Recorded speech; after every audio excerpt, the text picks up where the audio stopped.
How are you this morning? Do you know who you are?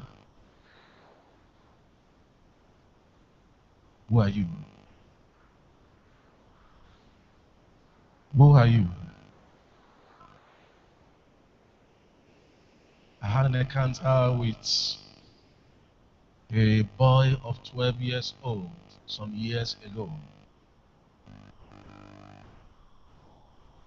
The little boy would not speak with me in the course of the revival service, but squeezed a paper into my hands.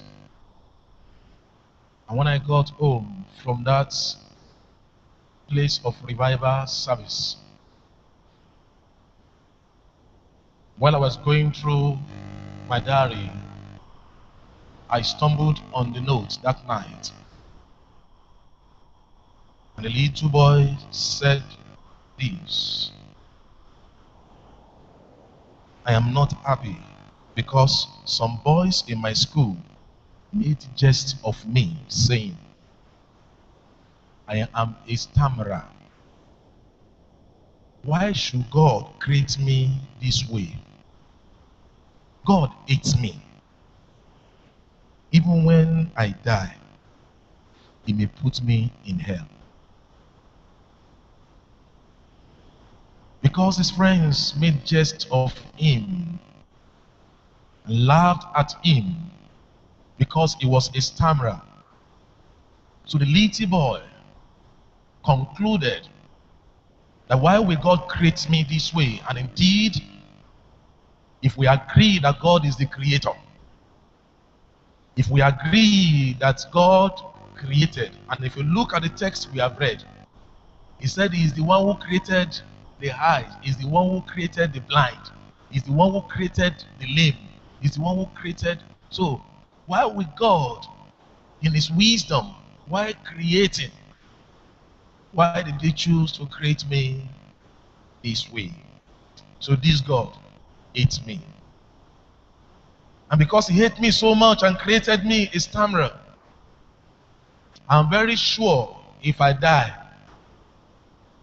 he may likely put me in hell.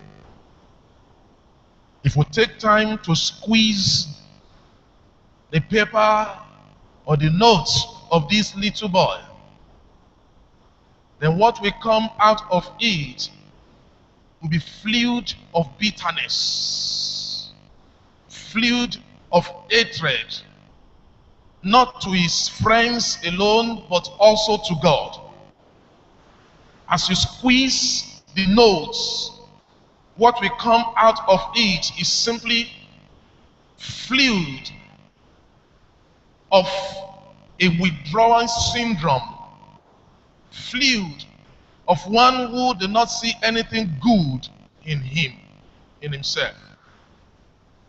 And beloved, it's possible that some of us are going through this kind of experience. An experience of a feeling of, I am nobody. An experience of a feeling of, I'm not loved. Of experience of a feeling of, I can't make it. It is possible that because of certain things that has happened in our lives, probably when we were growing up,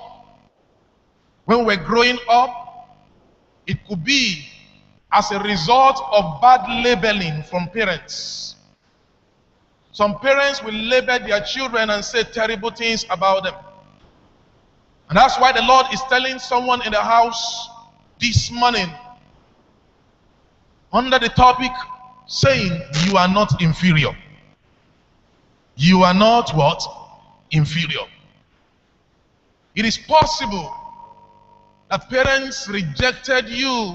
Probably you were born with a form of retardation. It is possible that your younger brother or sister, so vast, eloquent, could move, could do things faster than you. And so your parents looked at you and think you are nobody. And there's a saying from where I come from And if you use a child to compare the other one, then you may likely kill one of them, especially the one that you see is not good.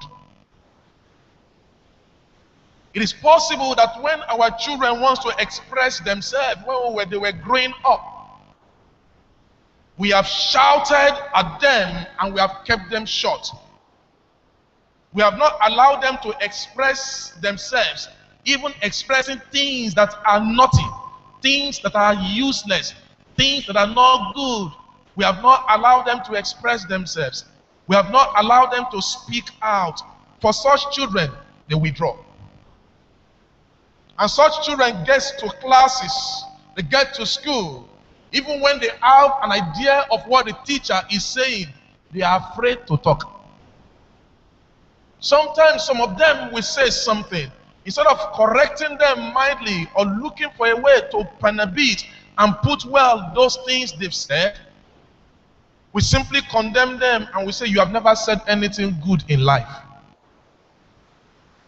And such child may not be able to answer any question when growing in school, because that child does not know if the next thing I will say will be something good or something bad.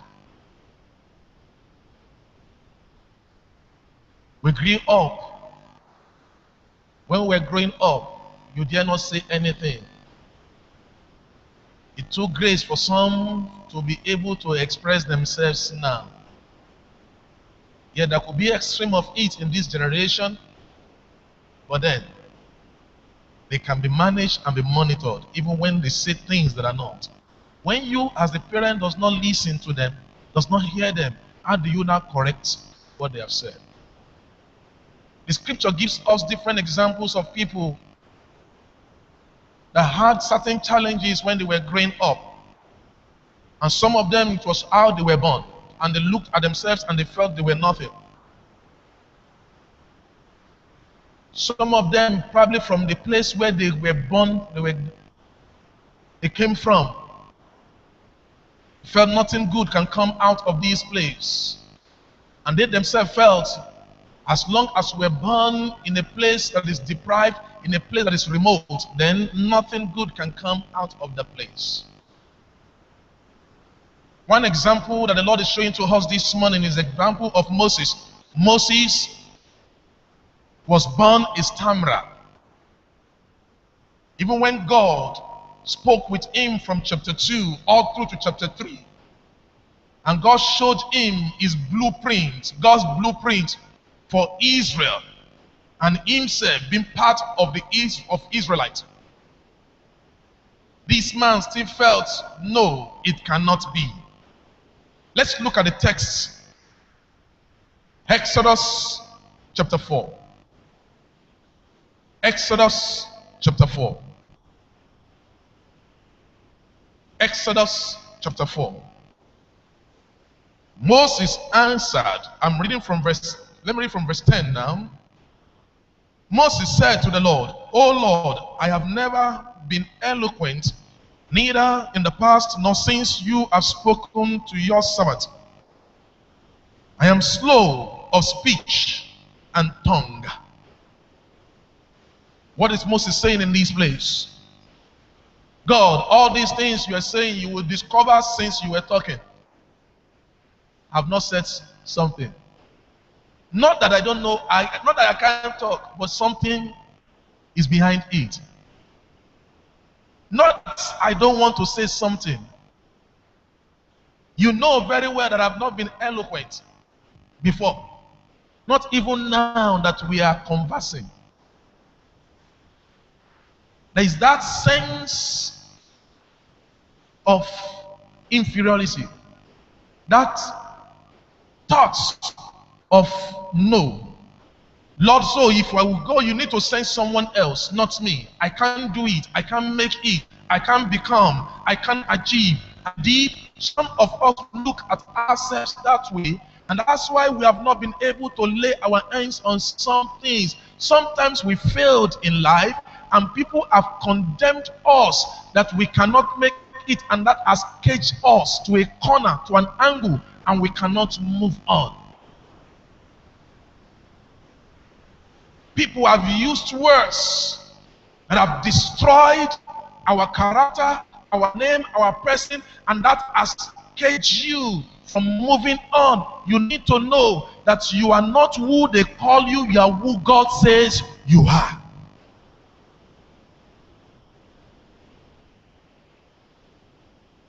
Parents need to help their children. And I tell you, for every child given to you from God, that child is a special gift. Hello. If you take time to look at those children, you will discover what these are. This one does not have. So you cannot compare two children. You can't compare. They can't be the same thing. What this one is efficient in, this may be deficient, and what this is deficient in, this is efficient in it. You may even discover that the younger one is brighter than the senior. But if you look very well, you will also discover that even when the younger one is brighter, when it comes to academic work, it is possible this other one is better when it comes to doing something with the hands. But sometimes as parents, we look at a direction, and probably what your parents did when you were growing up is affecting you, and has placed you, has caged you at the place where you are. One thing that my mother did, and I've shared this before, I was once a stammerer. And when I talk, I want to say everything want to come out of the mouth immediately. When I share with my parents that I heard the call of the Lord, and one of the fear my mom exercised, how will I be able to communicate that the people will hear me clearly? She didn't tell me anything, but she said what she did was she went in praying. But let me ask the church now. Do you hear me clearly? And she came later to tell me, and she prayed with me.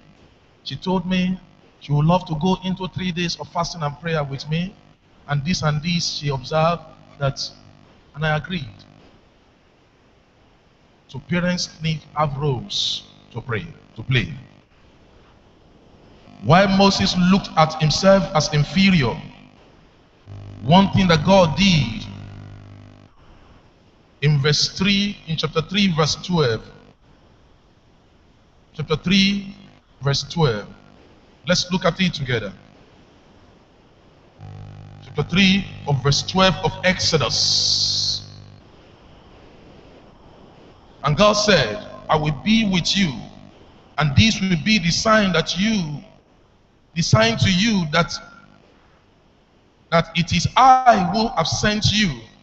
When you have brought the people out of Egypt, you will worship God on this mountain. While God was speaking with Moses, God assured him of his presence. But because Moses had been clouded with his inferiority complex, with his weakness, so he did not hear well the promises of God. Sometimes our weaknesses, our background seems to cloud God's promises, and we cannot hear what God is saying. We cannot see what God is saying. The same God who said, I will go with you. That God who said, I will be with you. And this will be the sign to you that it is I who have sent you. When you brought the people out of Egypt, you will worship God on this mountain. The word I will be with you. When God sends you on a message, when God tells you it will be with you, no matter the weaknesses, no matter the limitation, no matter your background, you can be sure God is not sending you that message or calling you to do something to disgrace and to embarrass you. So the first thing you must know, no matter what your background looks like, no matter that weakness that you are struggling with, no matter that state that you have found yourself, no matter how many times you have failed, remember one of God's promises is to be with you. He promised you his presence. And so the first thing is for you to understand that you have the presence of God with you all the time. And that's why Jesus also assured his disciples, and we are his disciples, and he said, I will be with you not momentarily, not for a moment, but for how many days? Till the end of the age. Till the end of age.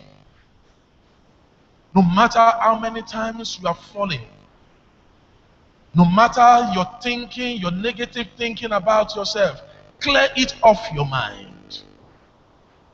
No matter how bad you have been labeled, if you look at clothes made by producers, manufacturers, you will see there is always a label. Label is something attached as a seal or as a mark of identification. This is what I have produced, I manufacture, or this is my home. It is possible that your class teacher have told you you cannot make it. While I was growing up in secondary school, we have 5 classes from 1 to 5. From 3 is jack of all trades, where you study everything.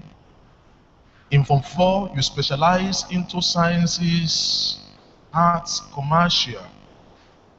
Just as they do now in GS3, jack of all trades. My chemistry teacher, with great hope and excitement, I wrote out my subject. As we resumed first term, and I went with excitement to meet my chemistry teacher. In order for him to register me as one of his students. And he looked at me and said, I can't admit you into my class. You cannot make chemistry. I went to my physics teacher as if they had exchanged notes. He said the same thing. You, if the way he put it, you, physics, no.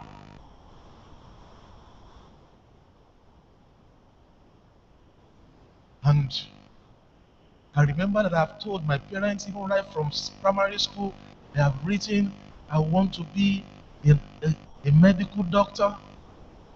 And I have written, I want to do things in medicine. And look at that dream going down. And I saw my mathematics teacher who encouraged me. And I met him. And I said, yes, I'm my best student in mathematics. I told him my challenge. I went to meet those teachers. For the first time, I was living in fear in those classes. But thank God that I have a father who is also a scientist. My father took me through extra classes in chemistry, in mathematics, in additional mathematics, further maths, and in physics. But he gave me some of his books from Yabatech. So I was ahead of my classmates.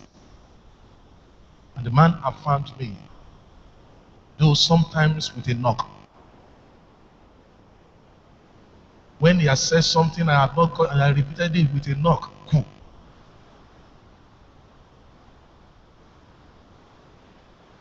Beloved,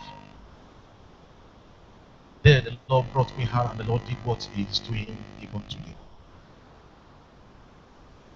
I don't know what you are going through. The first thing you must know from this text is the assurance of God's presence. Number 2. If you read from verse 2 to 9, verses 2 to 9 of Exodus chapter 4, verse 2, verses 2 to 9 of Exodus chapter 4.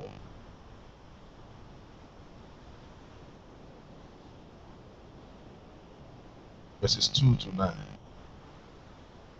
I read verse 1. Moses answered, "What if they do not believe me or listen to me and say, the Lord did not appear to you?" If you read verses 2 to 9, is the miracle of the staff that turned to snake.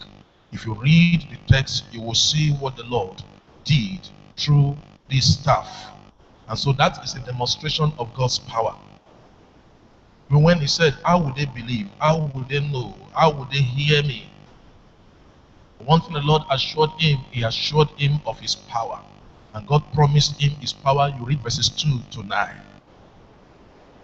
The Lord said, what is that in your hand? A staff, he replied. The Lord said, throw it on the ground. Moses threw it on the ground, and it became a snake, and he ran from it. But the Lord said, reach out your hand and take it by the tail. So Moses reached out the hand and took hold of the snake, and it turned back into a staff in his hand.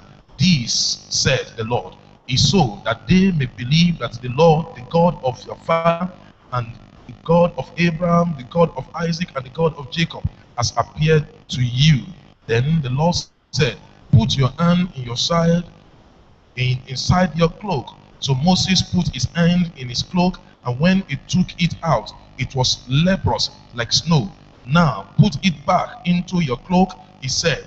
So Moses put his hand back into his cloak, and when he took it out, it was restored like the rest of his flesh. Then the Lord said, if they do not believe you or pay attention to the first miraculous sign, they may believe is this second.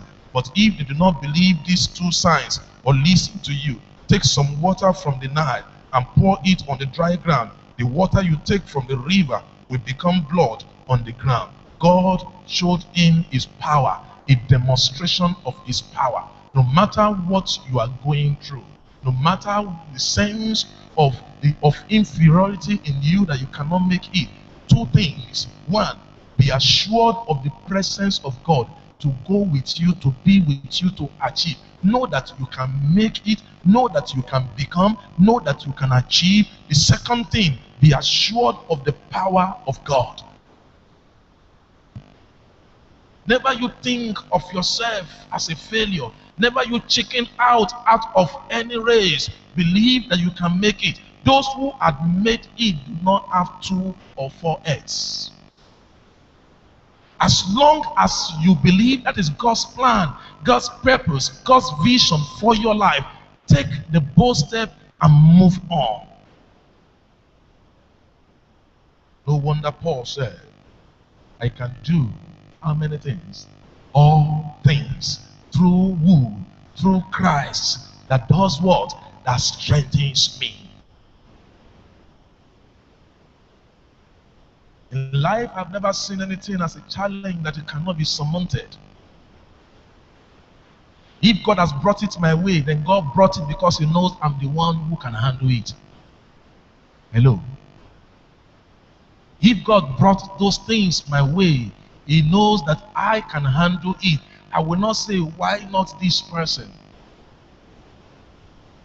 Now I've discovered, after you have overcome a particular challenge, you get promoted. If you come to know by experience, that we call experiential knowledge, some things that you cannot even know by people telling you or by even reading books. When God brings challenges, they are meant to make you, not to mar you. So believe that with God's presence and with God's power, you can make it. I drop this thought thing upon the canvas of your heart. Verse 12. In verse 10, Moses complained. His nature beclouded him from seeing who God is and what God has said. In verse 12, now go, I will help you. I will help you speak, and I will teach you what to say. I will help you speak, and I will teach you what to say. And this is an assurance of God's provision. To give help is to provide.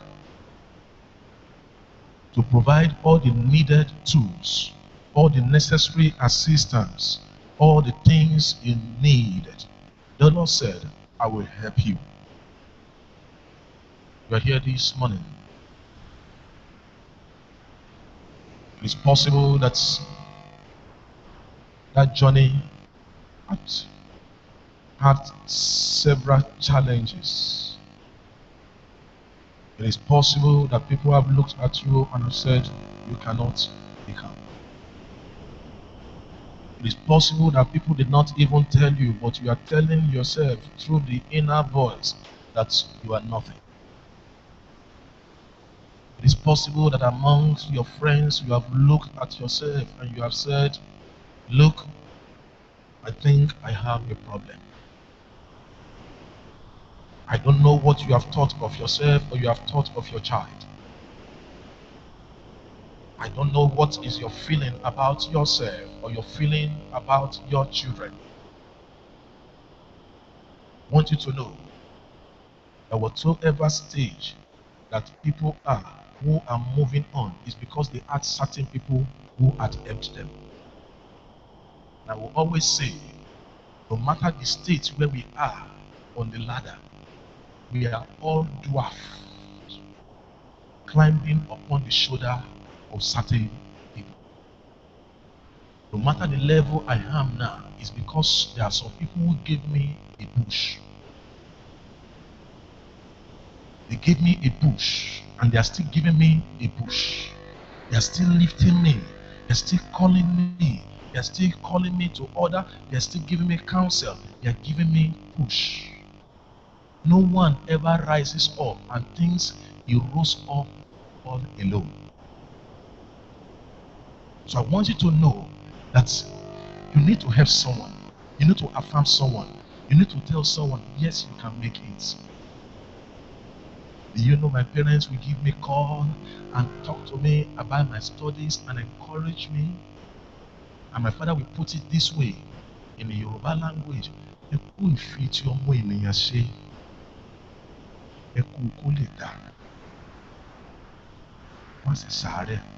my father will tell me his desire to have children who will be doctors, who will be professors, who will be thieves. My father will tell us, even my children, my father will call them and will say, oh, you are a great mathematician. You need to affirm. You need to encourage. If you check yesterday Punch, flogging reduces children intelligence.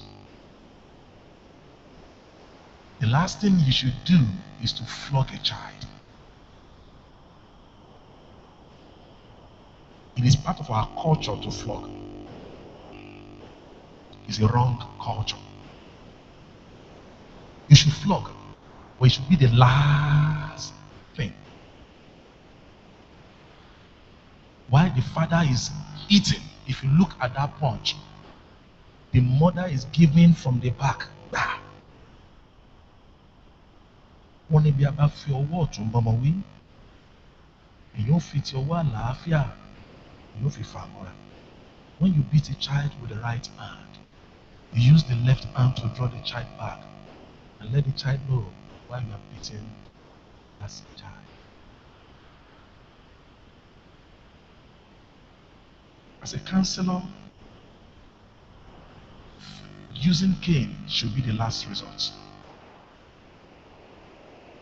From my training as a counselor, it should be the last thing. Several times I have threatened my children that I'm going to buy cane, and I have not bought. But I know when daddy is angry, it's like a lion has come into the house.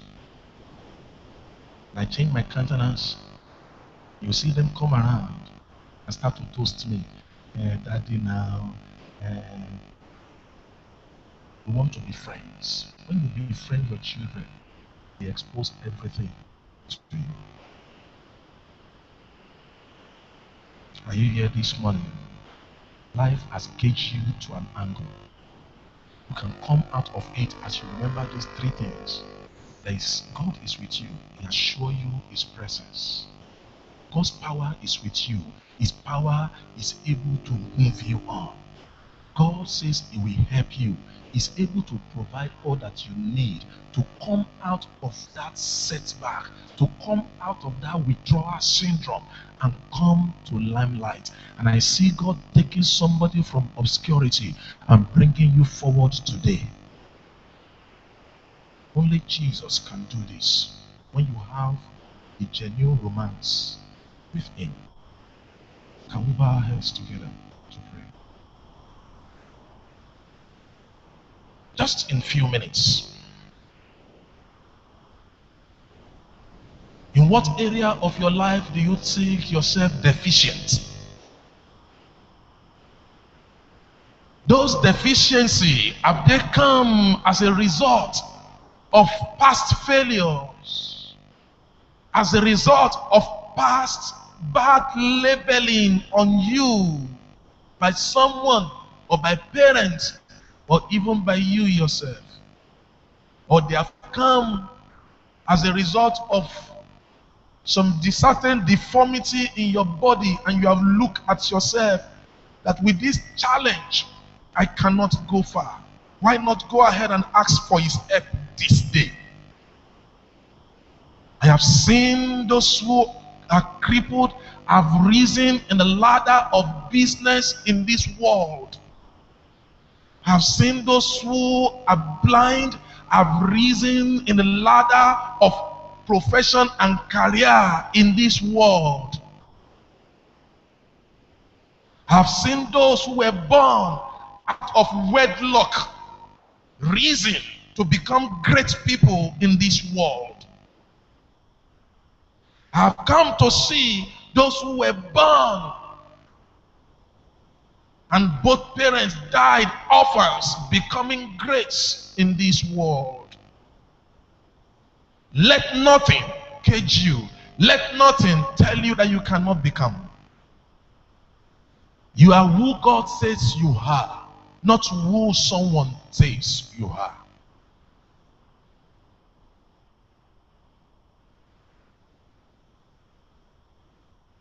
I speak into the life of someone here this morning. A greater grace of the Lord will come upon you.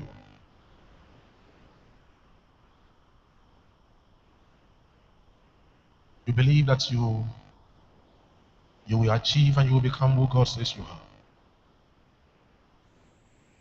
You believe that, yes, no matter what you have gone through before this service, you know you can see a better tomorrow. You can see a better self. You can see a glorious tomorrow. You can see a glorious you. Wherever you are, please rise with me as I pray with you. No matter how battered you have been before now, you can see light. That yes, I am who God says I am. I love to pray with you. Thank you, Father, for these ones. Thank you for your rich grace upon them. Lord, these are your people.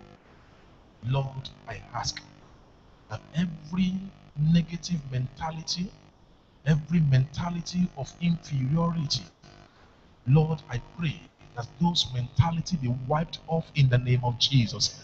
That right from this day, let the mentality of that they can make it, they can achieve it, let it come upon them. Lord, I pray, let your presence, your power, and those promises you have made of your provision help them to achieve and become who you have called them to be. Thank you, eternal Father. In Jesus' mighty name. Amen. God bless you.